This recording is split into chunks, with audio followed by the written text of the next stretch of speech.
This is another episode of Standup Comedy, your host and MC, celebrating 40-plus years on the fringe of show business.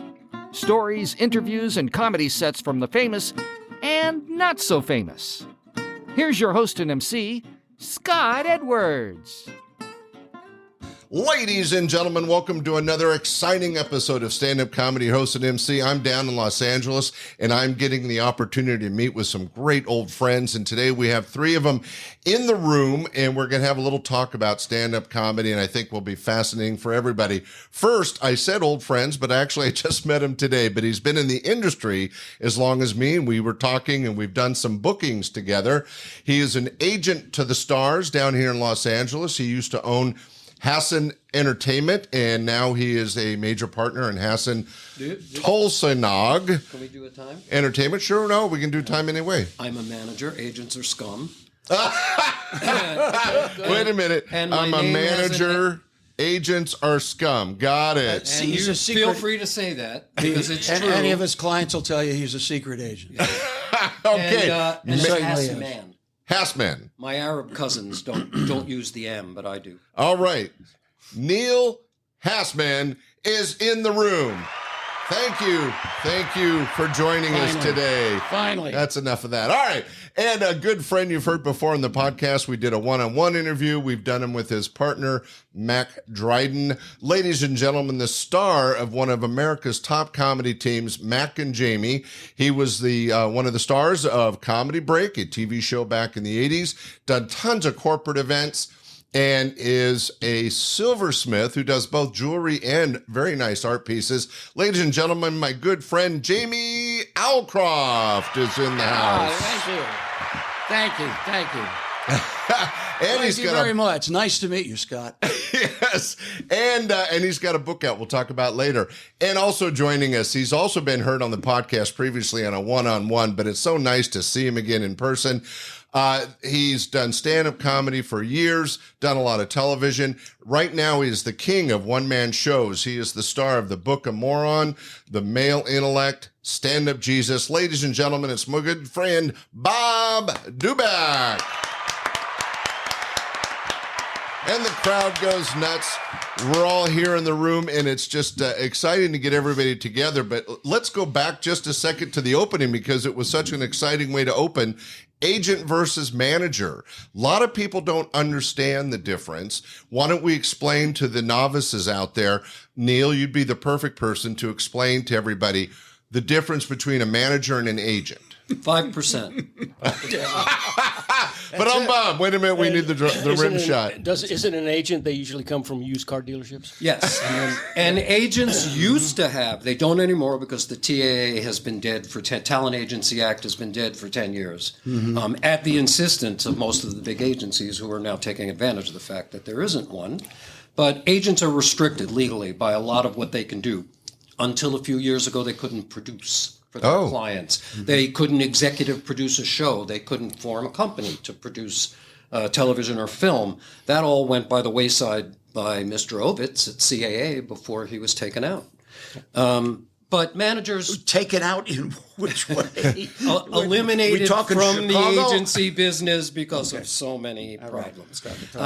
But you as a manager, you were able to get involved in TV productions, I can film. write with my clients, book with my clients, edit for my clients, pitch for my clients. I can do pretty much everything an agent can do, and then all the really important stuff that you actually earn your extra 5%. Yes, thank you very much. Whereas an agent just... Thank you very much. And when we're talking percentages, we should explain, I think the agent average back in the day was 10%. So we're saying, okay, so managers, it's 15 on up, depending on what you're doing for the client. I've never taken more than 15. I don't know any 15. managers actually 15 is flat. more than 15. So it's interesting that in the 40 plus years that I've been in the business, agents still make 10%, managers make 15, and it goes from there. Yeah, but they've got more than one client. So if they're making 10% on 10 people, then it's 100% of what that one person would make. So right. And that's the reason why they want to have their name on production and agents too, because they don't have to do anything. Yeah, and honestly, over the years, when I've produced something for my clients and gotten a production credit, I didn't take a commission on their acting salary or their comedy salary. I don't like double dipping. It's just it's not illegal, but I just Well, that probably makes you rare, though, because I'm sure there's I people know that double dip. I've talked. Neil has on his forehead a tattoo that says dinosaur. I go back far enough where actually a lot of guys. Even, Yeah, he's a even- manager-saurus. Even Bud back in the day when we had, because I worked for improv management for a while.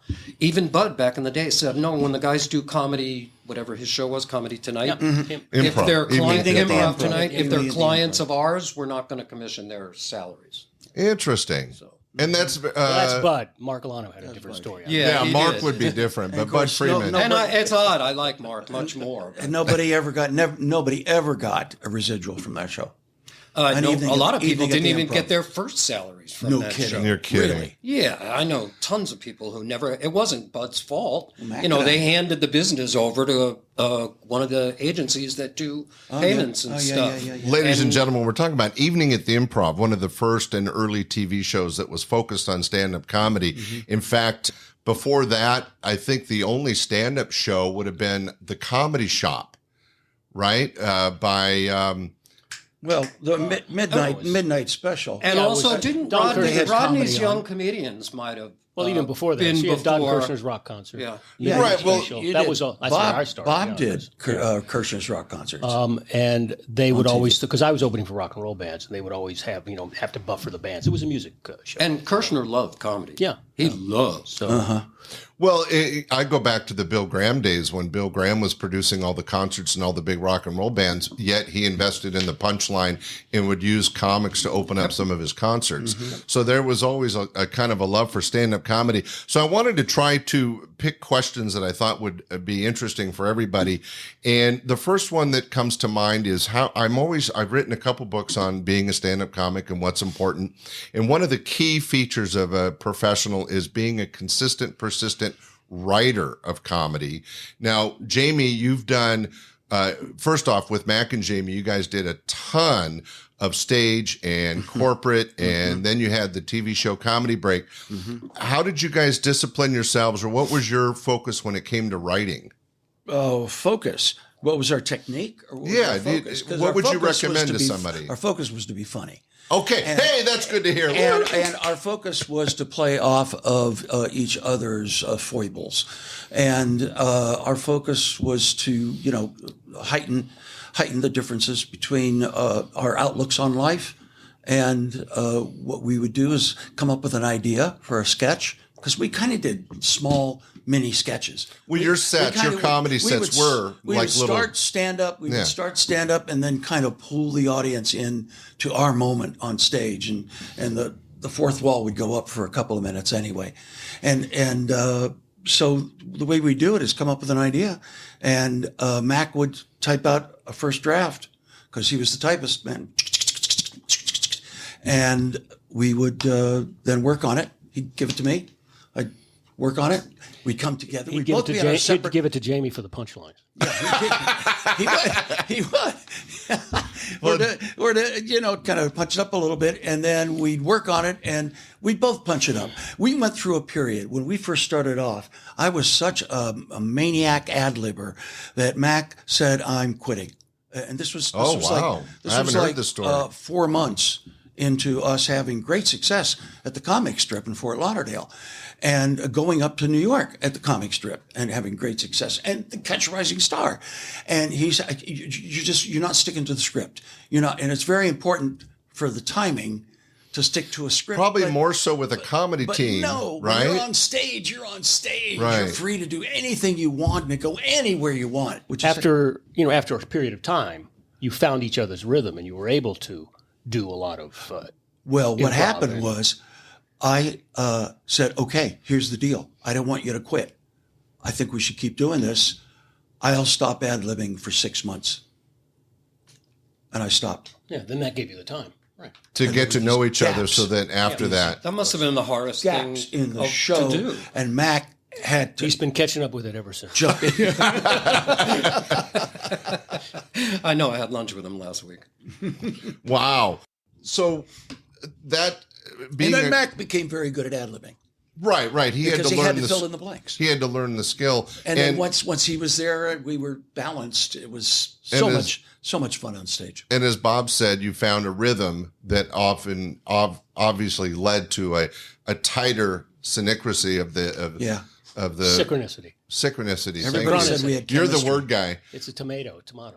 Well, you guys with the Funny Boys, Neil, that was kind of the same thing. Didn't you notice how that's the more they were working together, with them at the beginning, they were, there were 3 Funny Boys that's right. originally. That's right. And then one of them, I don't even know what the background was, but anyway, it wound up being just John and Jim. Yeah.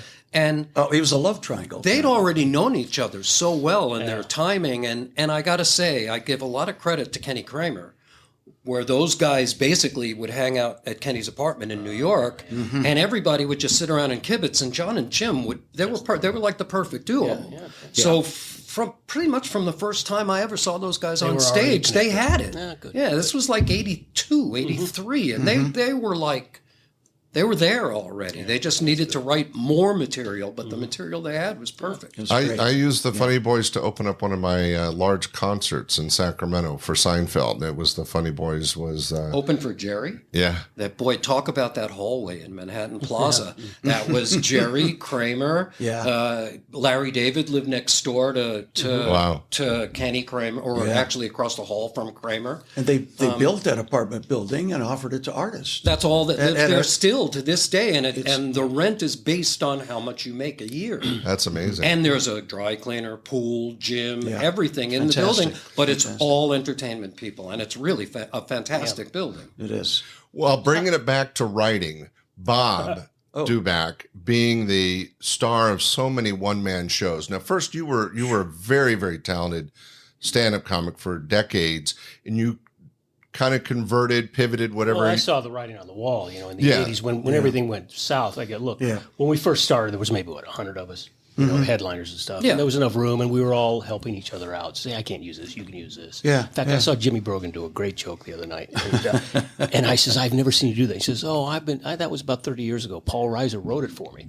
But that was just the kind of camaraderie we had back then. Then when sitcoms came in and everybody's going, okay, now we've got to lock up my little orb. I can't share shit. I've got to be, this is my deal. And there were so many people that started becoming comedians. And I just looked at the cable too. Well, yeah, but you looked at the numbers. At least this is what I did, and I go, even if all of us stay the same, there's no way to sustain all of us. So I've got to go find a different direction, because there's nothing that I was more of an actor than anything else when I studied. I studied with Sanford Meisner he and Lee Strasberg started together, and Stella Adler. Well, the question was, Bob, is that I think it's different writing a stand-up set and honing it and doing the same bit night after night, club after club, and getting it really into the gemstone that you want.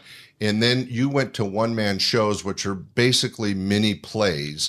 And as Jamie was mentioning earlier, for a TV show or something, it's scripted more so. You'd probably do less ad-libbing.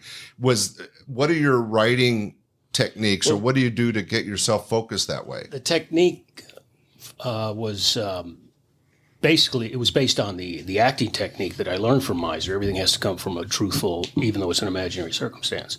So if I had a whole, to do skits like Saturday Night Live, one reason why some of those, when they branch them into movies, they're utter failures, is because it's really only a 5-minute skit. And you just try to stretch the shit out of it. So, right. You can only do so many dick jokes and fart jokes in a movie. So it's but the thing is, with these, even though they are different segments of bits, they kind of escalate and go up and down a little elevator and around like a roller coaster, at least the things that I write. And I have to sit down every day. And even if nothing comes off the page, that's the one thing about writing. I think there's a few people who have that discipline, but I do. I can't. Well, I interviewed Karen Anderson, who wrote for The Ellen Show, and she's all she does is TV show writing now. And she was saying that when she went from stand-up to being a television writer, that was the biggest change in her discipline. As a stand-up, she was trying things and throwing things out on stage and then writing it down. As a writer, she would have to sit down and focus and write to the voice, whoever she was writing for. In your case, you're writing for yourself. Right, but that's still, the problem with us with stand-ups is we learned it backwards, like her and I did. We should have sat down and wrote things before we got on stage. But basically, to be honest, most comedians are just fucking lazy. They just want to get on stage and say, "Oh, what comes to me?" That's why you then tape your shows and then try to, and then say, "Oh, let me write this," and it should be the other way around. But that takes a lot of time. You're going to spend 4 hours a day for a 4-minute joke. But with Mack and I, that's what we had to do. Yeah, well, you guys had to write it down. Especially, it's got to be really tough with a team too, because you're working two different personalities, and you got to figure out how to write for the other guy. And that's more writing for narratives. It's for much television more work. Because you have two characters. Whereas, and I'll also say about the transition, like Bob made into doing one-man shows, that's not easy.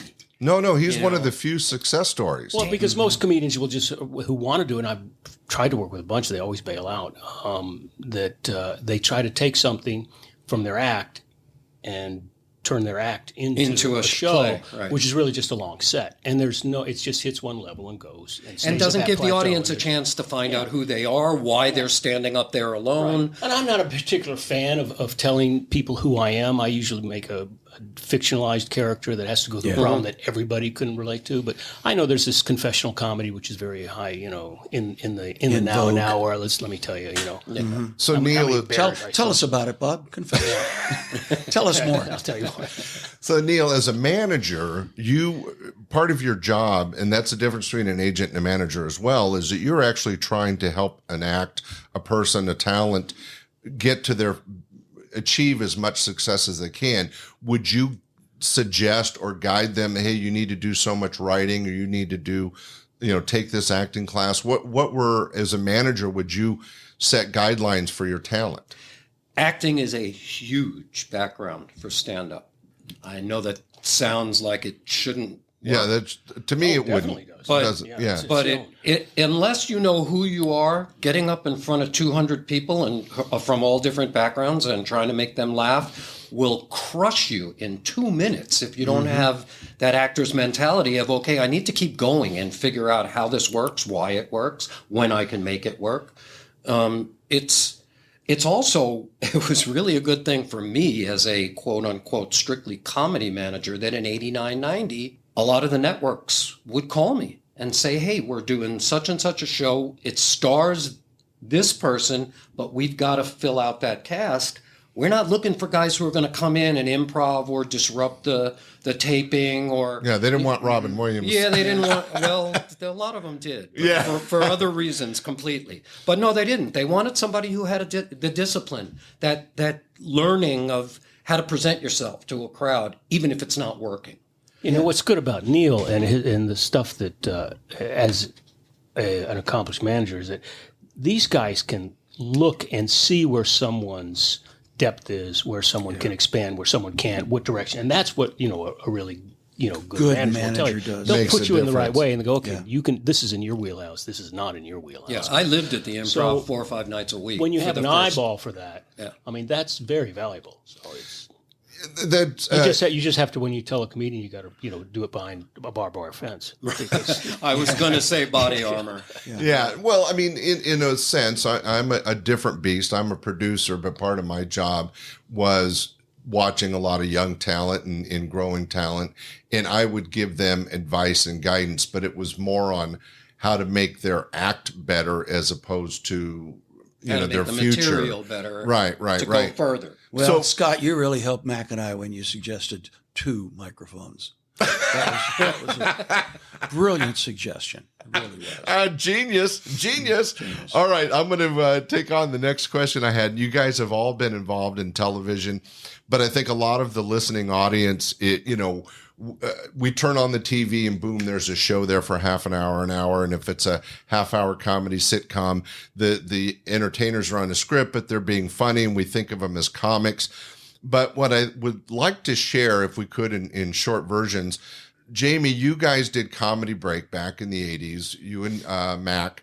What was it, share with the audience what it's like preparing for what might be a half-hour TV show, because it's not just a half hour. There's writing, there's rehearsals. I mean, it spends days, weeks, right?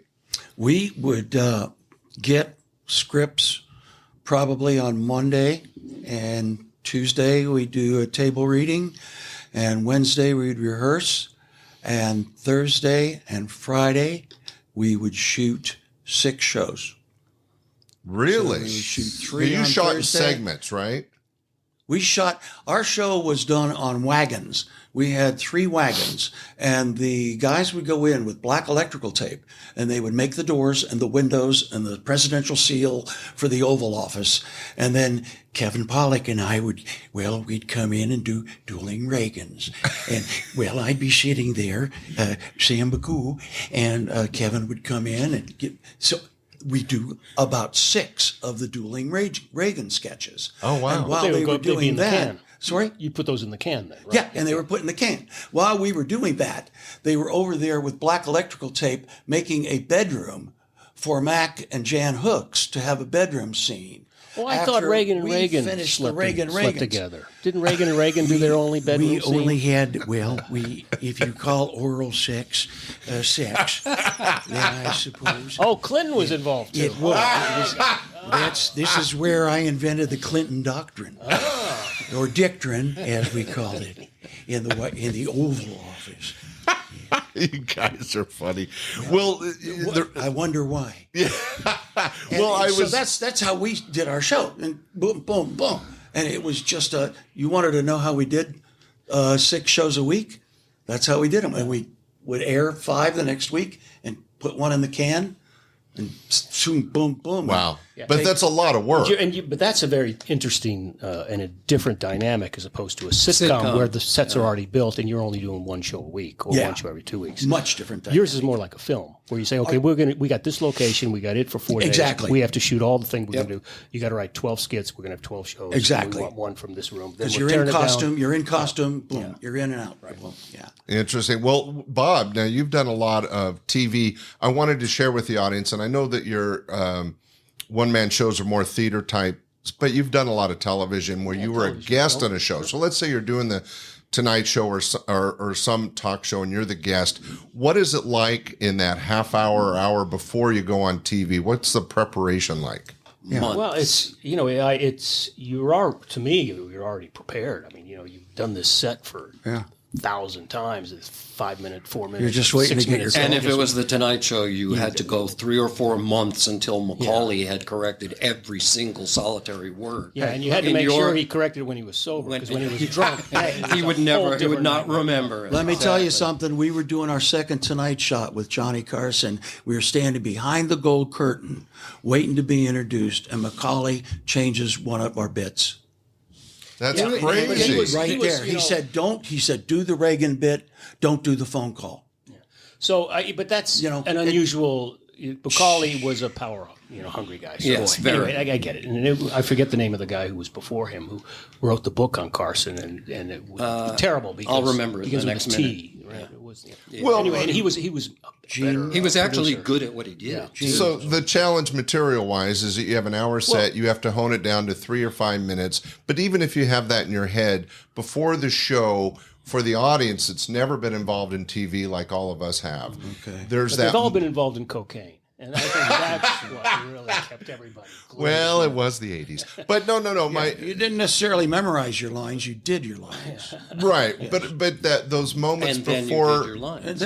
like you're saying, you're standing behind the goal. He mentioned it, but you're that's- standing behind the that's curtain. unusual because that was only with Macaulay. I don't think any of the other. I mean, I did. No, most of the guys most from the of other shows they were just pretty do laid it. back. They'd come to the club. They'd say, "Okay, I need you to clean that up a little bit." They wouldn't give you very specific notes, Especially the not way the day, Macaulay not did. seconds. Well, before seconds you walk before out. you went on, But I've heard Jamie, those that kind had of to be stories about tough. Macaulay. Yeah, I've too. Bobby Kelton once said to me, Bobby Kelton must have done Carson 40 times. hilarious and comic. one of the funniest guys working at the time. And he came off, he was with our management company in the like 87, 88, and he came off one night and he said to me, the scariest 15 seconds I've ever spent in my life was watching Macaulay pace behind me before they opened the curtain. And I believed him. Yeah, it's worse. Yeah. So that was, I mean. But that was in unique answering to your the question- Tonight Show. Yeah, so Let's it's say not- The just Tonight Show was unique Yeah, pick Everywhere another else, show. everywhere For the else, you know, civ- you're prepared. I mean, some guys are prepared, some guys aren't. Right. I mean, I always was. But for the civilians out there, I think what you're asking is, how are you feeling? How do you prepare? And I think, speaking for me, I was never. Yeah, but the question was for me. I was never nervous. I was never nervous. Punchline. Yeah. Because you knew your stuff. You had the confidence. Yeah. And we've talked a lot about one of the amazing things about stand-up comedy is that once you have the confidence in who you are and your material, you really could go into any situation, whether it's a bar with a bunch of drunks or the Tonight Show, and have the confidence that you're going to pull off your material. You know what helped me more with the confidence than it was more of an acting technique where you had to be in the moment, because when you're in a studio, it's much different than a club, and there's different type of responses, and you've got to kind of take all that in, and that's what really throw a lot of people the first couple of times they get on TV. Well, I don't want to throw him under the bus because he's a terrific friend and a great guy, and he just started his own podcast. But Mark Schiff is one of the funniest guys. Oh, I'm sorry. One of the funniest guys out of New York. How do you throw him under the bus by saying that? Yeah, because I'm going to say that one of the reasons I think he didn't go farther was he had a bit of stage fright when a camera went on. I saw him so natural on stage, and he would do his special or do a set somewhere, and it was like a different person. Maybe that was just me. I thought everybody. Not you, Mark. He did have stage fright. Did he? Yeah, Well, the that happens- improv was pretty much one of the only places I ever saw Schiff comfortable on Oh, wow. stage. That's Well, the my place I ever club. saw. He is open for Jerry for so many years. Yeah. He's such a wonderful man. Yeah, He's but he so knew funny. that he knew that Jerry was coming up afterwards, so it really He didn't. cushions it. What is Well, it? and What are you plus he saying? knew the audience was really kind of only paying half attention to him. Being the opening act at a big giant rock show. Can we, Yeah, get, can it's we like- get Mark on the phone? I think we No, should no, ask no, him no. himself. It's like Provenza said, you're the pickle. It comes with the sandwich. You know, the people came for the sandwich, not the pickle. Yeah. You know, we did that. We opened for Diana Ross for 6 years, and it was the same thing. Well, I just meant that I think that what Bob was saying, it's different on stage in a comedy club to when you're on a TV set. And, anything on camera. And, it's... But being prepared, being confident is so important. But I'll throw out a really innocuous reason I mentioned it, that on a comedy club, you're not getting into makeup. You're not having to make sure your attire is appropriate. You're not talking about women at all? Of course. They're getting into makeup. And I know some guys who got into You got to makeup, make too. sure your flies up. actually You got to do, make too. sure your flies up. Yeah. Yeah. Well, Larry Miller, actually, who was a huge actor, plus a stand-up comic, wore makeup at the club. And I think in my 40 years doing stage work with comedy clubs, was the only guy that would put on pancake before he went on a stage club. But he was an actor. Nobody said anything, respected it. But on TV, I think everybody does, don't they? Yeah, well, I mean, I can remember, you would go in, you'd sit in the makeup room chair, and right. They make you look, Well, It's nice. also It's that nice. the makeup room chair was part of the whole thing it was about part of the doing those experience. shows. Like, hey, I'm in because show business. everybody Look at would this. come into the makeup room before How the you lights doing? went And they on, hang out. chit chat, loosen you up. It was It's really almost So like that's an when the extension of host- the green room. The hosts Yeah. would always come in the makeup room. yeah. Oh, really? Whether I was doing Ferguson or Griffin or anything, they would always peek in their head and they Yep. say, "Hey, you doing all right? Look forward to it." And that was fun. Yeah. Well, that's interesting. I didn't realize that. Well, Neil, as a manager, when you were prepping somebody for a TV shot, especially a comedian, would you give him any special advice or, hey, just, you know your shit, go do it? Yeah, that basically the worst thing, in my opinion, you can ever do to somebody who's getting ready to go out for a national spot on television is to give them advice. You don't want to get in their head. That's the last thing I ever wanted to do was to get comics are tough. You don't want to get in their head because it'll literally change the whole set. The words will stay the same, but the attitude will change. Interesting. You guys forget too that a lot of us would go and support our friends. Yep. So we already got the vibe. We already understood before we got our shot.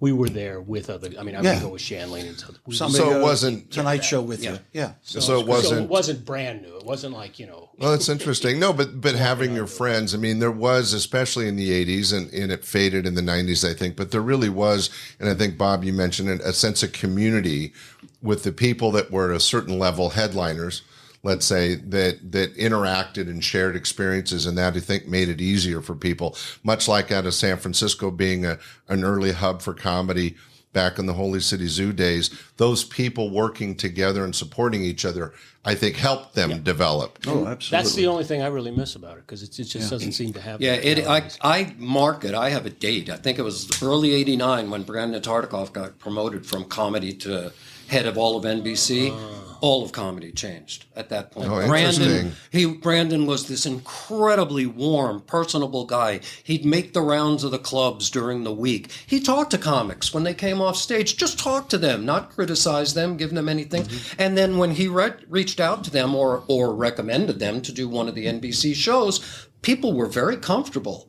And then he left comedy, and they brought in somebody who moved up the ranks. I don't even remember her name, but she didn't know anything about comedy. I know who it was, because she gave me a pilot. Really? Jamie Tarsus. Tarsus. Yeah. There you go. Yeah. Well, now it's solved. Well, that's interesting. And she went on, by the way, to produce some incredibly great stuff. Just Jamie. Different than Brandon. And Jamie Tarsus was the daughter of Jay Tarsus. Who were a comedy team, Patchett and Tarsus. That's right. Wow, that's really going back. Well, that's some history. Yeah. Well, the reason I mentioned it was it's not a mystery. It solved a mystery.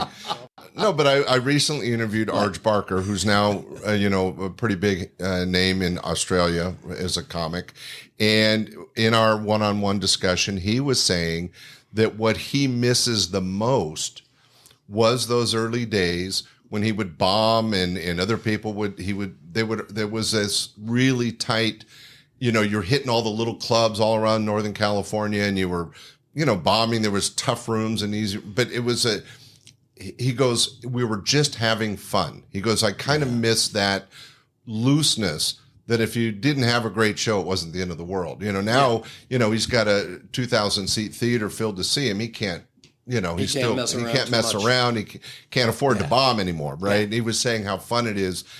What he misses is that time in your life when you're just having fun. Well, Neil, that's your next project. Just a bunch of comics who bomb. I'll tell you what. All the ones that I really miss bombing. The best bomb handling I've ever seen in my life was one night at the Comedy Store where I literally had to wear dark glasses because Mitzi and Bud did not like each other, but I got an opportunity to go see Pryor, and he wasn't doing well. No, there were plenty of times you did not. But the guy handled bombs. He was better when he was bombing almost than he was when he was acing his set straight through. He could put a person in the audience in their place and they'd be laughing. And the rest of the audience would be going, I wouldn't be laughing at that. Well, I think that it's been said before in the podcast, and I think you guys would all agree it's true, that we all learned something from bombing as much as we learned from having a great set. I just bombed 2 weeks ago. I think you learned more from bombing. I don't believe that, Bob. I don't believe that. We never bombed.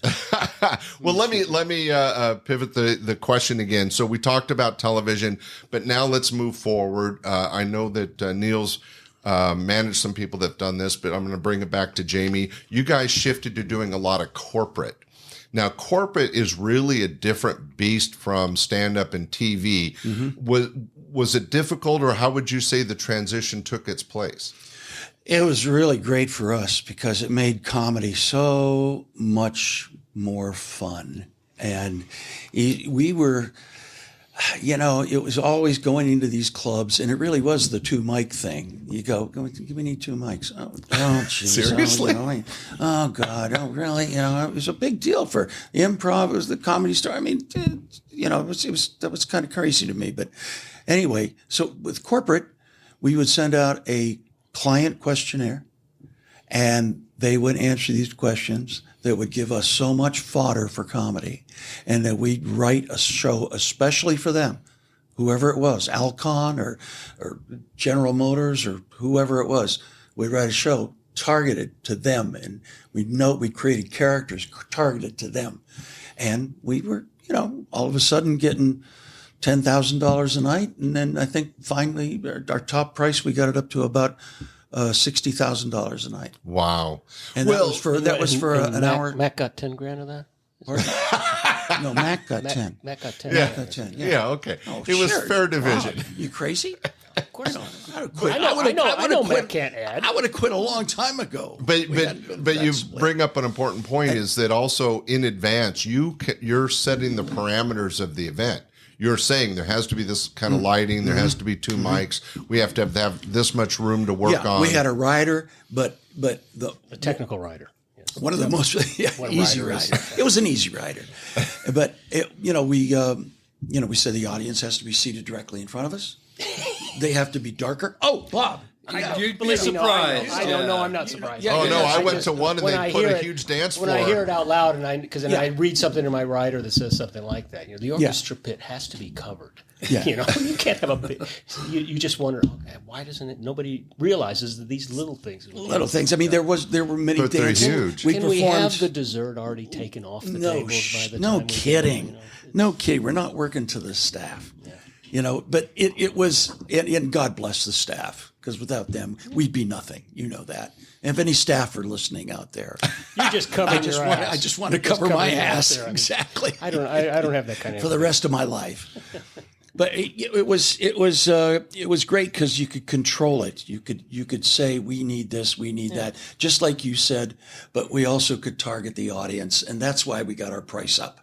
Right. And well, we you worked got at it. really, We did good corporate at it. for 20 years. Yeah. I mean, that's really a third career after stand-up and television. But let me say this, unlike Bob's one-man shows where he's present in the community, Mack and Jamie basically disappeared from the comedy community. We were raising our families. We were making corporate money. We were doing 2 or 3 gigs a month and happy. That's all you needed. Yeah. Well, Bob, you did go into corporate. You've done some corporate gigs. Yeah, but not much. I mean, corporate material is much different. Oh boy, yeah. I mean, and not that the stuff I'm doing now is a little more irreverent, but I'm at an age now where I really don't care. You could do. Yeah. Should we mention Standup Jesus? Yeah, sure. You can maybe do the Bates Casket Company. Yeah, right. Where I can rise out of that. Yeah. But I'm boom. But now you're just coughing. With corporate stuff, I mean, it's almost television oriented, where and Tonight Show and talk show stuff, material. You're in a whole different arena. You're in a ballroom, right? And you have people that. They bring their kids. Sometimes they bring their kids. Or they're sitting there with notebooks in front of them because they've had a morning of training, meetings, and then a lunch, and then a training session. The only thing I ever did with any success in corporate was I would come in as a ringer. I would I did some stuff for AT&T once when they were just firing everybody left and right. Mm-hmm. So I said, okay, well, make me myself, and gave me this fake name of some corporate hatchet guy who lived in the Northwest, and he's flying in, and he's to get up and everybody had heard that there was going to be people going to get canned. So I would get up, and I was just as stern and started out and just throw a little joke about something and another little one. Oh, that's genius, though. Beautiful. And they loved that until they, didn't had fired everybody, including me. But you used your acting skills to pull that off. Right. Not every stand-up could do that. Listen, I got a client who's been doing corporate for John Machida Jr., Fast Talker. Oh, yeah. John's been my client since the FedEx commercial. And this is a guy who's made his life on corporate money. It's huge and he money. does that. Does he? Oh, good. We talk to the buyer in advance. A perfect example, and this works so amazingly well every time because people don't really recognize him on the street. Not anymore. No. And, this has been going on since literally the FedEx commeral was airing every commercial. Yeah. Oh, my God.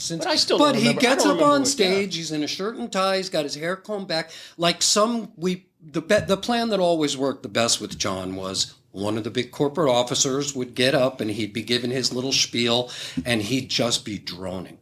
And John would be planted in the audience since the lunch break or whatever. And he'd be kibitzing with the guys next to him and stuff. And then the guy up on stage would get so slow and so bad, John would duck down and scream out, "Come on, speed it up. We want to eat dinner."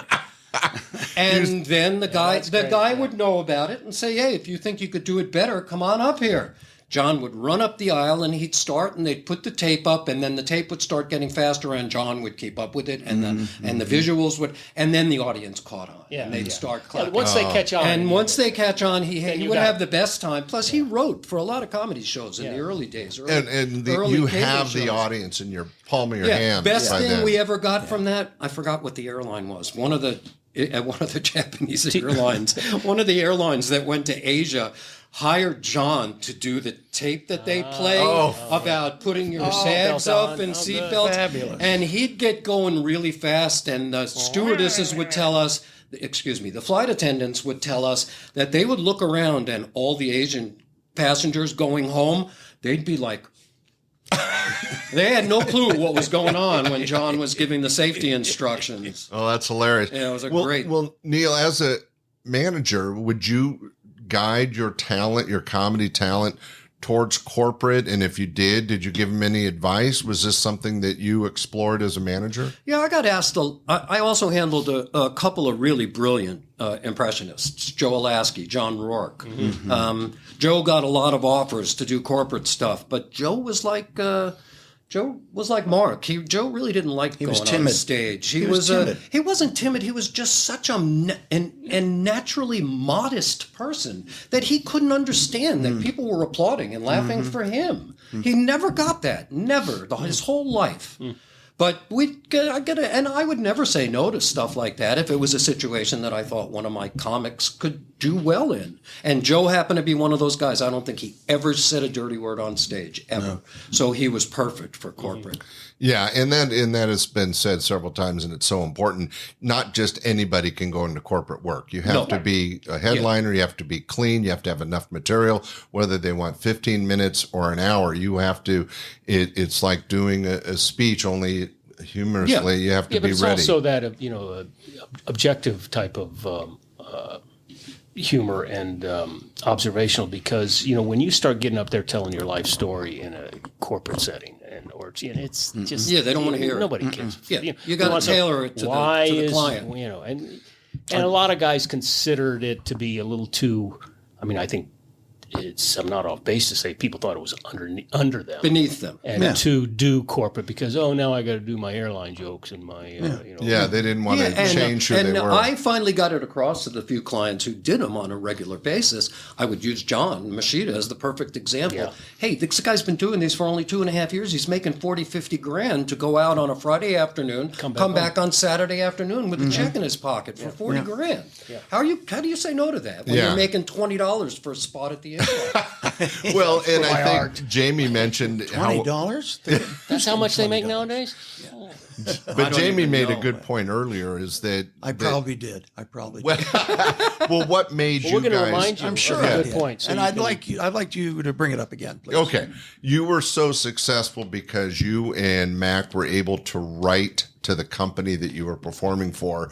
And I think, Bob's done it in his own way and the people Neil's managed has done it in their own way. But I think it is an important point of doing corporate is you have to understand who the client is and not just go up and do your normal stand-up club act. You have to kind of mold your act or at least make an effort to put it around the company. Wayne Cotter does that. He Cotter does a lot of them. Ross Schaefer. And, these guys are Ross Schaefer's great. Complete. Brilliant. And, Ross is like Jamie, he'll write books about it. So not only is they're And the other thing, too, the guys who were road warriors and who really worked the road, they knew that different cities would accept different things. So they understood how to tailor for where they were going. A lot like a corporate show. You have to tailor whatever material you're going to deliver to what the client is or what their product is. And I think the road warriors got that. Yeah, they knew how to do that. But with corporate stuff, it's fun too because you get to do golf tournaments and stuff like that, and events, and like ski events and celebrity ski tournaments and stuff like that. It's really cool. Yeah, take a family along. We did how one. Comedians were able to become celebrities. Yeah, no kidding. No one considered celebrities before that. Well, who were you? And you say I'm a headliner. That's about it. But we did one with Clint Eastwood once up at his club, and he introduced us. He said, "Please welcome Mack and Jamie." So we went up and said what a nice guy he was, and of course all his friends were in the audience. It was a golf tournament, and Mack said, "Yeah, he really is a people person. He really is." He said to me just before the show, he said, Jamie, I feel if I can just touch one person every day, I don't have to touch myself quite so frequently. And So Tony Shalhoub and Jim Wood and all these guys that are buddies of his, cracking up in the audience, just dying. So after the show, he comes up to me. He says, "You guys were funny again tonight." And he said, "It was really good." He said, "But for the rest of my life, whenever I touch myself, I'm going to think of you." That's hilarious. Well, it's funny you brought that up because I interviewed Tom Dreesen recently, and he was saying that and he's done a million golf tournaments, and he would always get invited to the celebrity tournaments. But many times he'd be standing on the tee with a couple guys, and they're going, "Oh man, my friend's with Clint Eastwood, or my friend's with some famous actor. I wonder who our celebrity is." And Tom goes, "It's me." I'm a headliner. Yeah. Meantime, if they'd inhaled deep enough, they would have smelled Sinatra all over. Exactly. Hey, I wanted to kind of start wrapping this up, but I have such a great depth of wisdom and talent in this room, and thank you so much, guys, for doing this. But let's. When are they coming on? Yeah, really? Where are they? They're soon. Where are you hiding them? But Jamie, you have been in this industry in all the various facets, from TV to stage to corporate, and you've written a book, The Tin Man. We want to make sure we get that out there. You've gone through heart replacement surgery. You're doing and look great. Not hitting on you. I'm married. But what would you, at this tender young age, advice would you give Jamie Alcroft when he was 22, 23? What do you feel you've brought and learned over these decades? Well, at 23, I didn't have a job. So I would tell myself to get a job. I was living on 23. I was living on a horse ranch in Colorado, actually. Well, let's jump it to 30 then. What would I tell myself? Still on that ranch. Yeah, man. I tell myself, what I told myself. I tell myself what I told myself. Enjoy every second of this, buddy. Enjoy every second. And you enjoy the bombing. You enjoy when the promoter thinks you're a black comedy team, and he gets you to open for Gil Scott-Heron at a Black Panther rally in New York City, right? Right. When we've been together for 6 months, right? Oh, wow. So, you enjoy that. And even when it was happening, I knew I'm going to talk about this. I'm going to think about this. You enjoy everything. Even when I was laying on the table waiting to get a heart transplant, I thought, hey, how lucky am I getting a heart transplant? I'm going to enjoy every second of this. And the book is The Tin Man Diaries. Oh, I apologize. Well, that's all right, because it was a diary I wrote when I was in the hospital waiting for my change of heart. Yeah. Well, and it's available, right? My heart? No, your book. Oh, yes, it's available. It's on Amazon. Your heart is quite full, by the way. You have a very successful family. I do. Saw the Thank pictures recently, your daughter, and congratulations not only in your professional but your personal success. They're very happy. They're very happy people. Well, and they have the father and husband that has led the way. And congratulations on everything you've accomplished, and then being able to go through the trauma that you have with your heart and coming out of it with even a stronger sense of humor in your book, and all that you've shared is really a gift to everybody that sees those challenges. So thank you for that. Hey, thanks, man. That's really nice. I appreciate it. Oh, and let's touch on real quick your silver smithing. It's real simple. Silver by Jamie. Silver by Jamie. If you guys get a chance, Google it, check it out. He does great jewelry. Recently, you've shifted to art pieces. I'm doing, abstract pieces. I had a gallery show in Key West in November, and it went very well, and it encouraged me to get a show in L.A. So I just had a gallery show last month in L.A., and it'll start up again in September. Oh, congratulations. And I will tell you firsthand, I've known this guy 40 years more. I was blown away. Yeah. I mean, that the pieces, you see pictures of them, and then you see them in person, and they're only this big. Excuse me. Yes, sorry. Sorry to identify that. Yeah, thank you. Just like, for those of you listening, you could. I kept going back and looking at different. They were really good. It was just it's true art, Thanks, and like you said, yeah. art has to be seen from different perspectives, and the fact that you're working in silver makes you unique, and that you have all this creative juices as a comedian and writer and performer, and then being able to transfer that in being an artist is just incredible, and a real tribute to what you are. Thanks. And I'm still friends with Mack. Oh, I know. I talked to Mack. I think that's an accomplishment too. For a comedy team. No, Mack is a very dear friend. He's helped me a lot. We communicate almost weekly, and a terrific guy. Yeah, and you were lucky to have all those years with him. The two of you guys were a great team. Mr. Dubac, you have had so much success. You've pivoted, as we talked about, to your one-man shows, which are still performing. Check out his website. You can see he's performing all over. In fact, you're up in my area. I'm going to try to catch the show soon. But I am? Yeah, Martinez. You're in a theater in Martinez or somewhere in the East Bay. Well, maybe. First I've heard about it. There you go. Well, anyway. The show's tonight, by the way. What time do I get to be on You've had several decades of entertainment success. At this time, if you were to run into the younger road comic starting off in comedy, would there be advice or wisdom that you would pass on? Stay away from Jamie Alcroft. But I'm bummed. No, Jamie and I are real good friends. We've been friends for, best friends. Yeah, years. When I was younger, I would probably say I should have had more discipline in writing at an earlier age. I kind of waited until, because when I was acting, I would get the scripts. I was on a soap opera for a number of years, but it's similar type of things in television and film. But then when I realized I had to generate this on my own, I started writing, but it wasn't until I was to really sit down and hone in 4 hours a day. It wasn't until I was in my mid-30s. I should have been doing that when I was in my 20s. Well, that's why I brought up my first question was about writing, because I realized how important being persistent and consistent as a writer can be to the success of any entertainer, whether it's an actor, or a comic or whatever you're doing. So you would say that have success in that. Now you're doing your one-man shows. We have the Book of Moran. You have the Male Intellect, Standup Jesus. What's Happyville? How are you involved in that? So earlier when I was saying that I've worked with some comedians who've wanted to do this, then usually bail out because it isn't a lot of work.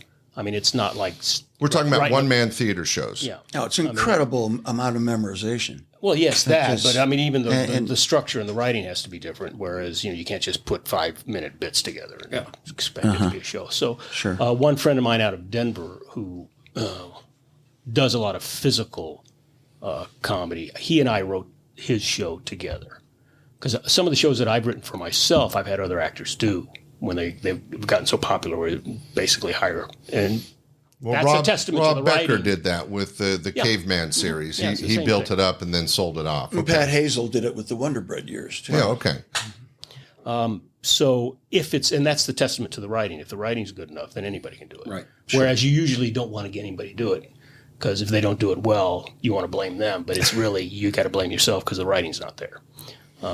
So once, and that's what's really hard because it's real minutia that you have to kind of edit and rewrite. Mm-hmm. And this one friend of mine named Dave Shirley, who his idea, the show Happyville, he and I wrote it together. So a lot of times, like he and I are doing a solo series in Fort Collins and in Charlotte, where I'll do 2 or 3 of my shows and he'll do his show, and we have a couple other people that have solo shows. So you're not actually producing, you are a co-writer and you've kind of just working together to support each other. Yeah, and it's basically I directed his show. So okay, well that's what I was getting at. It was that I saw it on the website and it looked like something you had produced or which would be both, directed. Yeah. Mm-hmm. But you also helped write it. And I mean, one thing I have learned is what not to do in these things. There's which is really what production, the most really important part of production is knowing what not to do. I mean, as William Goldman says, nobody knows what the fuck they're doing.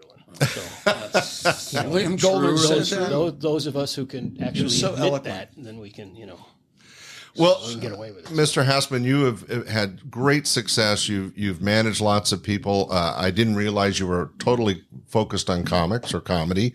Haven't been for a long time. Okay. And you've been involved in film and TV and all the art forms that comedy touches. What advice, I don't want to take you back to what advice you would give yourself, but if you're meeting a new young entertainer in their early 20s and they're just starting to hit the clubs and maybe they have aspirations of reaching what Mack and Jamie did or Bob Dubac has reached, what advice, what guidance as a manager would you share with them? My perspective is different because I was a performer. From the time I was 12 till I was 30, I was a touring studio backup musician, singer. Oh, wow. Keyboards, bass, a few other things. I should interrupt myself on the podcast and say I tried researching this guy before the interview and couldn't find anything. So I know very little. I have paid to have a lot of what's up there scrubbed. Getting to know Neil. But the reason I even got asked by friends who were comedians, hey, we know you're fed up with being on the road right now. My eldest daughter had been born. I really didn't like to travel anymore. And I got a call from funny boys who were out here. Their girlfriends were managing them. They were catching on like crazy. And we know you've done all your own contracts since you were 20 years old. I grew up, my dad was in the textile business, and I loved the business part of the business. So I always did all my own contracts, touring and everything. And for me, it was the perfect transition. I can sit in one place, tell other people how to write their contracts, and it worked. So the advice I would give myself is probably waste less time trying to be the star and spend more time helping other people be it. Because I did that, and it was the easiest, most natural thing in the world for me. Also, a lot of it because I had that perspective of having been there. Bookers, producers, those people all tried to screw everybody every chance they got. And don't you think, though, that that's really as much of the right advice to give everybody who's younger? I don't care if you're a comedian, an actor, a musician. Nobody knows about the business. Learn the business. They don't know how they can get screwed. They just think, oh, well, it'll take care of it, and I'll be such a. That's part of why I said earlier that I think acting classes make such a huge difference, because a lot of the really good acting teachers, when they get newbies, they'll talk about the first. God, I'm trying to think of the guy's name. He died a few years ago. But he spent the first 2 classes telling people, this is what you can expect in the business, how they're going to try and screw you, what you should look for in your contract, what you should do to choose an agent. The business aspect of it, it tears a lot of people down. They start getting a little successful and realize everybody's taking from them. Yeah, I've written 2 books on being a stand-up comic, and each has a chapter on learn the business, because when you're a comedian, you're basically self-employed. So you're a company. So you have to learn marketing. You have to learn contracts. You have to learn booking for yourself. And so many don't ever grasp that business side. And it is, I think, so important to encompass in your early career. But let's say having a manager, though, Neil, it makes a huge difference because they can help support that. Not only help support it, but it takes a lot of weight off the performer. If they have somebody they can trust doing all that stuff, making sure they're not going to get screwed, making sure everything's going to be in place for the solo gigs, and it makes it much easier for the performer, much.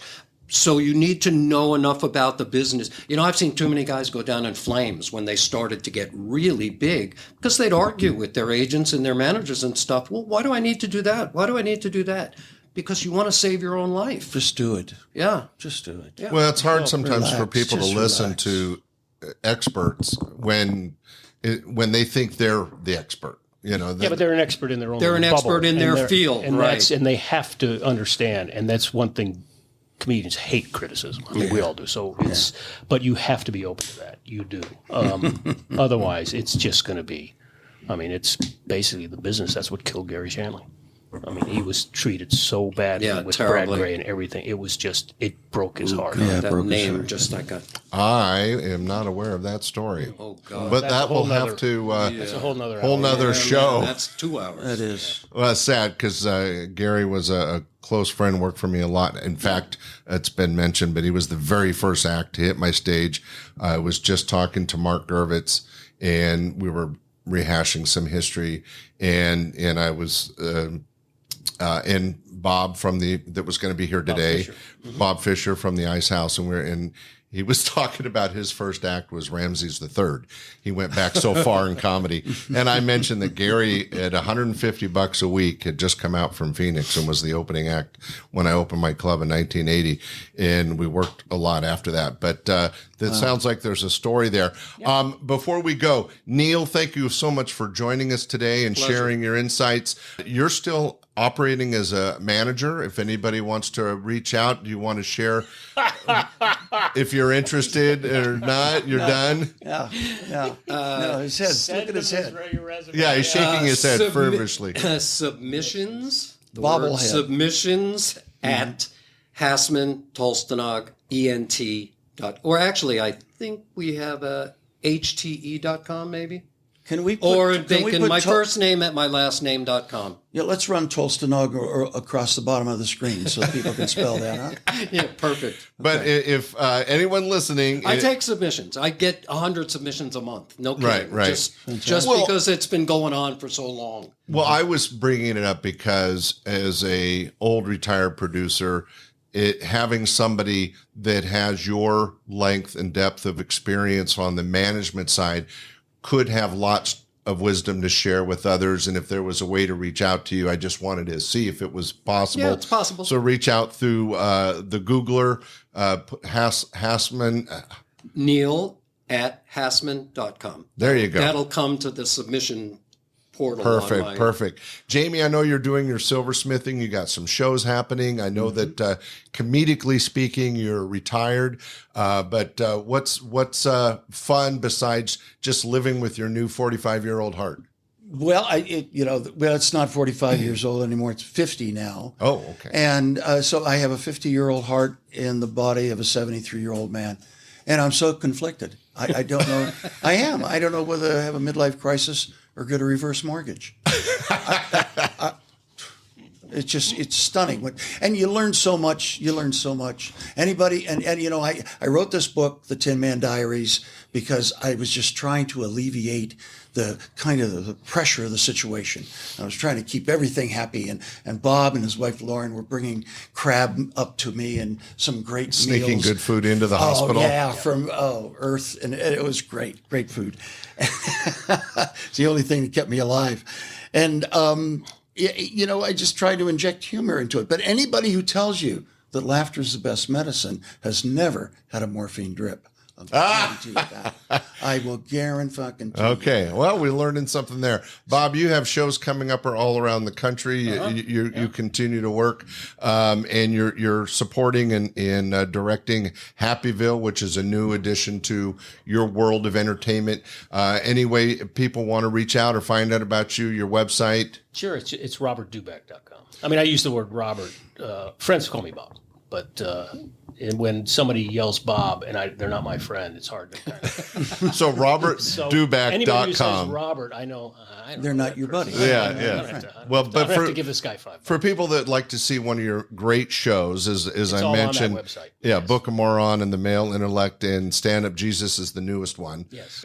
Go to robertdubac.com. Right. Good. Well, ladies and gentlemen, this has been such an honor to have these I thought he was going to say ladies and then stop right at Really, me too. There was a bit of a gap there. Well, ladies and gentlemen. Thank you so much. Timing, Scott. It's been a pleasure. It's all about timing. For joining us today, Neil, Jamie, Bob, thank you so much. I've got a run in my stocking. We'll see you next Sunday when we'll have another great show. Thanks for joining us. Bye. Bicycle.